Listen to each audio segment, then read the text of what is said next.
On my 27th birthday, the room smelled like money, crystal glasses, perfume, laughter that didn't belong to me. My grandfather lifted his champagne and smiled. "How do you spend your $400,000 trust fund, Evelyn?" The world tilted.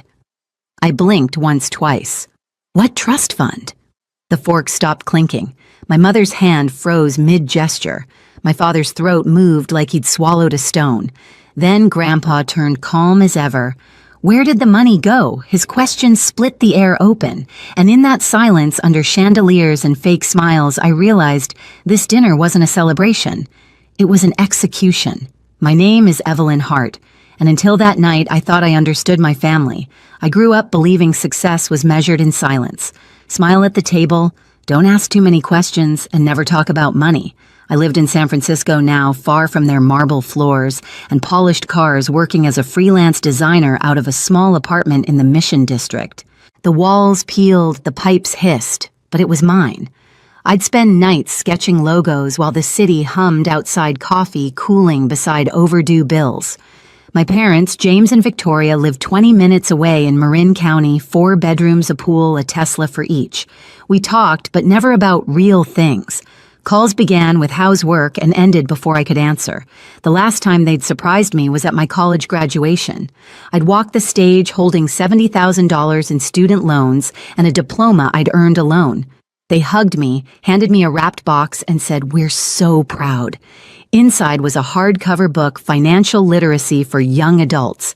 I smiled for the photos. That night, I cried over the sink, realizing they hadn't planned to help. Still, I kept my head down. I paid rent, skipped dinners, took every freelance job I could find. When friends posted vacation photos, I laughed it off. One day, I'd say. One day, I'd make enough to breathe. A week before my 27th birthday, my boss called me into his glass office. His face said everything before he spoke. "I'm sorry, Evelyn. We're downsizing." I boxed up my things, took the bus home, and sat on my couch with Madison, my roommate, my anchor, my only constant for 2 years. "Your parents will help, right?" she asked. I laughed, bitter and hollow. "They'll probably suggest a budgeting app." That night I called anyway. "Mom, I lost my job." "Oh, that's too bad, honey," she said, her keyboard clicking in the background. "But you'll figure it out. You always do." "I'm behind on rent, Mom. I don't know how." "Well, maybe this will teach you to save better. Anyway, we're making reservations for your birthday dinner. Atelier Cren, 7:30. Don't be late. Mom, that place is $300 a plate." She laughed. "Don't be cheap, Evelyn. It's your birthday. Dress nicely." The line went dead before I could say goodbye. I stared at my reflection in the dark TV screen, tired eyes, split ends, lipstick fading. $300 a plate, I whispered. "That's half my grocery budget." Madison looked up from the couch. "You don't have to go." "Yeah, I do. In my family, skipping dinner is worse than blasphemy." So I circled the date on the calendar the way people mark the day they'll face a firing squad. The week dragged toward my birthday like a slow leak. I tried to stay busy sending resumes, updating my portfolio, but rejection emails piled up faster than I could open them. My savings account dipped under 4 digits. Every noise from the hallway made me flinch, half expecting the landlord's knock. By Friday, I'd stopped sleeping. Madison found me at 2 a.m., still hunched over my laptop. "Eve, go to bed," she said softly. "I can't. If I stop, I'll think about it." "About what?" "That dinner. Them. Acting like everything's perfect while I'm falling apart." She squeezed my shoulder. "Then make it the last time they treat you like that." I didn't know what she meant yet, but those words stayed. Saturday came bright and sharp. I stood in front of my closet, staring at the same 3 options. Jeans too faded, a blazer missing a button, and a black dress I'd bought 3 years ago for a job interview. I chose the dress. It still fit mostly. On the bus ride to the restaurant, I watched people through the window, tourists laughing, couples holding hands, a kid licking ice cream that dripped down his arm. I envied how simple their moments were. Atelier Cren shimmered with glass and gold. My parents were already seated when I arrived, my mother in a red silk dress, my father in his tailored navy suit. The table gleamed with wine glasses and silverware I couldn't name. "Happy birthday, sweetheart." Mom air-kissed me, her perfume so strong it made my eyes sting. Dad smiled. "You look tired. Rough week." Lost my job, I said quietly. He nodded like I'd mentioned the weather. Well, that happens. You'll bounce back. They launched into stories about their Europe trip, the new Tesla's autopilot feature, a renovation project for the guest bathroom. My words dissolved in the noise. I kept glancing at the door, counting the minutes. I was supposed to feel celebrated, but I felt like a prop in their perfect picture. Then the door opened. A ripple of surprise swept the room as my grandfather walked in. Robert Hart, silver-haired, tall, every step measured. The maitre d' nearly tripped, trying to escort him. My mother's smile faltered. "Dad, what are you doing here?" she asked, voice an octave too high. "Celebrating my granddaughter, of course." His eyes found mine. "Happy birthday, Evelyn." He hugged me real solid warm, and I felt the first breath I'd taken all night. "I didn't know you were coming," I said. "Wouldn't miss it for the world." He sat down beside me, ordered whiskey neat, and started polite conversation. But there was an edge in his voice I couldn't place, like he already knew something none of us did. Then he smiled at me, raised his glass, and said the words that changed everything. The whiskey caught the light as my grandfather lifted his glass. "So, Evelyn," he said tone casual, "how do you spend your $3.4 million trust fund?" The air shattered. I heard my heartbeat before the silence registered. I blinked. Once? Twice? What trust fund? Every fork stopped mid-air. My mother's smile cracked like porcelain. My father's throat moved as if he'd swallowed glass. My grandfather's expression didn't change. He simply leaned back in his chair. "The trust I set up when you were born. Your parents were supposed to transfer it to you when you turned 25. My mother laughed too fast. "Oh, Dad, you must be mistaken." "There was Victoria," he said quietly. "Don't." It was the first time in my life I'd seen her go still. He turned to the waiter. "Private room, please." Within minutes, we were ushered away, plates half-eaten, champagne forgotten. The door closed behind us with a soft click that sounded final. Inside, the air was colder. My grandfather's assistant, Michelle, was already there, tablet open. A man in a tailored suit waited beside her. Michael Anderson, his attorney. "This won't take long," Grandpa said. "I just want clarity." Michael opened a folder, slid a stack of papers across the table. "Miss Hart, this is the trust account created under your name. Initial deposit, $1 million. Current value, given market growth, should be approximately $3.4 million. My fingers hovered above the paper. "Should be." He nodded grimly. "As of this morning, the balance is $200,000. The words landed like a physical hit. $200,000. 25 years of savings investments, interest gone. Grandpa's gaze never left my parents. "Explain." Dad wiped his forehead. We used some of it, just to cover the mortgage when the market crashed."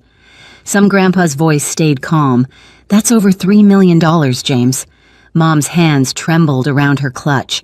"We were managing it. For her future. We didn't want her to waste it." I laughed, short, sharp, ugly. "You mean like wasting it on rent or student loans or food?" Mom turned to me, her eyes glassy. "Sweetheart, we only wanted what's best for you. You gave me a book on financial literacy for graduation." My voice cracked. "While you were draining my account." Grandpa raised a hand. The room went quiet again. "Enough." He turned to Michelle. "List the withdrawals." She read, her voice mechanical. "Mortgage payoff, $450,000. Vehicle purchases, 2 Tesla Model S, $280,000. Home renovation, $320,000.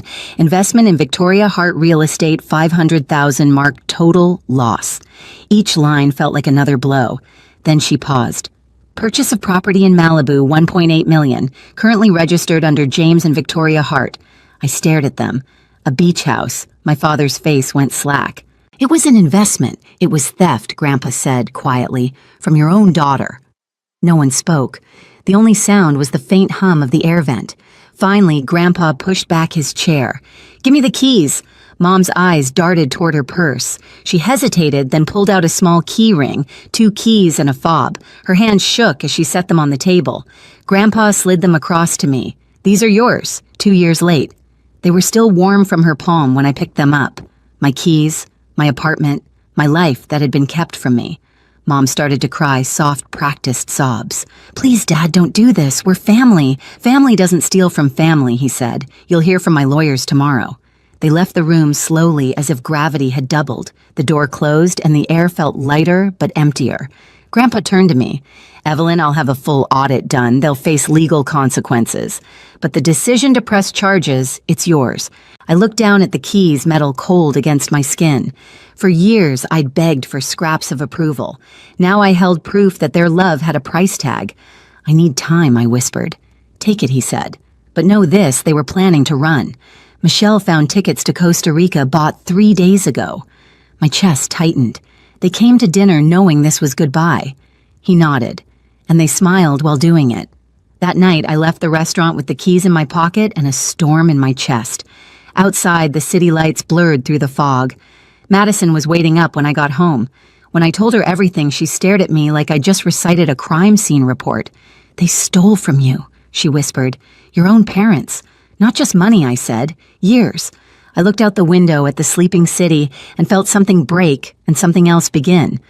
I wasn't going to scream. I wasn't going to beg. I was going to take everything back, quietly. 3 days after that dinner, I was summoned to my grandfather's office, a glass tower downtown that looked like it could slice the sky. I barely slept since the night of the reveal. The words, "They were planning to run," played on loop in my head. Every time I closed my eyes, I saw my mother's trembling hand dropping the keys. My father's silence that felt like confession. When I arrived, Michelle was already waiting in the lobby, immaculate as always, tablet in hand. "They're here," she said quietly. "Robert wanted you present." My stomach tightened. "Both of them." She nodded. "They came to negotiate." Negotiate. That word tasted wrong. The elevator opened to the top floor, glass walls, leather chairs, the faint scent of cedar and old money. Grandpa sat behind his desk posture, straight hands clasped. Across from him sat my parents. Dad looked 10 years older. Mom was trying to smile, but the gloss on her lips cracked at the corners. Evelyn Grandpa said, voice steady, "Sit." I sat opposite them. No one spoke for a moment. The only sound was the ticking of the antique clock on the wall. Finally, Dad cleared his throat. "We didn't mean for it to go this far. We were just..." Desperate Grandpa's voice was cold. "Trying to stay afloat," Dad said. "You wouldn't understand. I understand, greed," Grandpa interrupted. "I built an empire on recognizing it." Mom reached forward, tears already in her eyes. "We love her, Dad. We were going to tell her eventually, when, after you finish selling the Malibu house, silence." Michael Anderson, the attorney, stepped forward, setting a stack of printed bank statements on the desk. "The forensic audit is complete," he said. "Every transaction traced, every property connected. We've recovered approximately $2 million through asset seizures and forced sales." My father rubbed his temples. $2 million? We already... "You didn't recover it," Michael said sharply. "We did, through the law." I watched the scene from what felt like outside my own body. Every lie peeled away, every secret dragged into the light. Michelle handed me a folder. Inside were photos of my parents' purchases. The Malibu property, luxury cars, jewelry receipts, cruise bookings, all funded by my trust. "You should know what they valued more than you," she said softly. I swallowed hard. "This is enough to press criminal charges, isn't it?" "Yes," Michael replied. "Felony financial fraud and breach of fiduciary duty. Up to 10 years, Mom gasped. "Evelyn, you wouldn't please." Her voice broke like a child's, but I didn't flinch. "I didn't do this," I said. "You did." My father leaned forward, desperation bleeding through the calm facade. "We made mistakes, but prison. We're your parents." "Parents protect," I said quietly. "They don't pillage." Grandpa turned to me. "It's your choice, sweetheart." The room blurred around me, the skyline behind glass, the papers, the trembling hands across the desk. I thought of 27 years of dinners where I smiled through silence, of student loans I'd paid with ramen and overtime, of birthdays where they sent flowers but not love. I met my mother's eyes. "You left me with nothing. Now you have exactly that." The words landed like thunder. Mom's shoulders collapsed. Dad looked away, jaw clenched. Grandpa nodded once to Michael. "File the necessary motions." Mom reached across the table, voice shaking. "Dad, please, she's your granddaughter, and you are my daughter," he said. "But there's a difference between blood and character." She began to sob, real this time. It wasn't for me. It was for everything they were losing. As the lawyers finalized the papers, I stood and walked to the window. The city stretched below, cranes, cars, the slow pulse of people living their lives. I pressed my hand to the glass, the cold grounding me. For the first time in years, I wasn't small. Behind me, I heard Grandpa say, "Keys, deeds, accounts all transferred back to Evelyn, effective immediately." When I turned, Michelle handed me a slim envelope. "These are your property documents. Pacific Heights fully under your name now." I nodded. "Thank you." Mom whispered something, her voice barely audible. "You'll regret this." I looked at her, really looked. The woman who taught me to keep my voice soft, my needs smaller, my worth tied to approval. "No," I said. "For once I won't." They left soon after, escorted out by security. The door closed. The silence that followed wasn't heavy anymore. It was clean.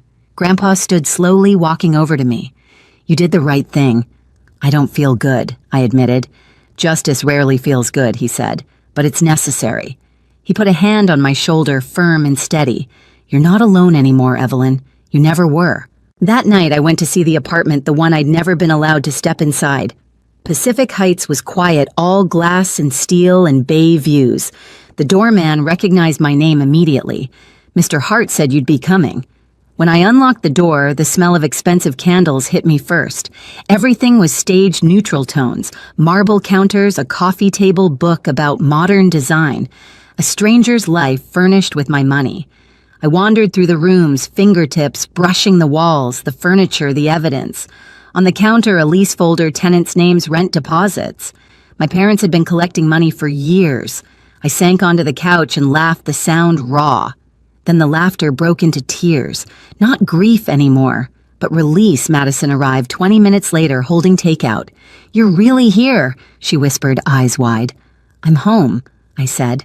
She looked around, smiled. "So, how does justice feel?" "Quiet," I said, "and heavier than I thought." We ate sitting on the floor cartons, spread out like old times. Through the windows, the bay shimmered with city lights. Somewhere behind me, the keys gleamed on the counter, a reminder of everything that had been stolen and everything I'd taken back. Before bed, I texted Grandpa, moved in. "Thank you for fighting when I couldn't." His reply came a minute later. "You always could, Evelyn. You just needed proof." I stared at that message until the screen dimmed, proof of what they'd done and who I'd become. A month passed before I could sleep without waking in the middle of the night expecting another secret to surface. But the investigation moved quickly. My parents' assets, both Tesla's, the Malibu house, even the country club membership, were liquidated. The proceeds poured back into my account under my name where they should have always been. They moved into a roadside motel in Oakland. Grandpa told me in a quiet voice, "They're paying restitution. $500 a month," court ordered. I didn't feel joy when he said it, just balance. I settled into the apartment in Pacific Heights. Each morning the fog rolled over the bay like breath. I'd sit on the balcony with coffee laptop open, freelancing again. Clients came, fast referrals from Grandpa's network startups that needed branding.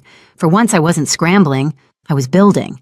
Madison came over every weekend. We hung art, unpacked boxes, made the place ours. "You realize," she said once, laughing, "you could buy this whole building now." "I don't want to own more things," I said. "Just more peace." Weeks turned into months. My name was on everything now, bank accounts, titles, deeds. But it wasn't the money that settled me. It was the ownership of my life. One evening, Grandpa invited me to dinner. He looked frailer but lighter, as if some weight had lifted. "You did what I couldn't," he told me. "You drew a line." I smiled. "You taught me how." That night, driving home through the city, I passed the restaurant where it all began. Through the glass, people were laughing, toasting, unaware of how fast a family can fracture over greed. I didn't stop. Some chapters deserved to stay closed. Finally, I learned that blood doesn't always mean loyalty. My parents stole my future and called it love, but I took it back piece by piece, quietly, legally, completely. Now, when I look out over the bay, I don't see what I lost. I see what I rebuilt. If you've ever been betrayed by the people you trusted most, remember this: you can still start over, stronger than before. And if stories like mine hit close to home, stay with me. The next one might sound uncomfortably familiar. Hit subscribe and don't look away.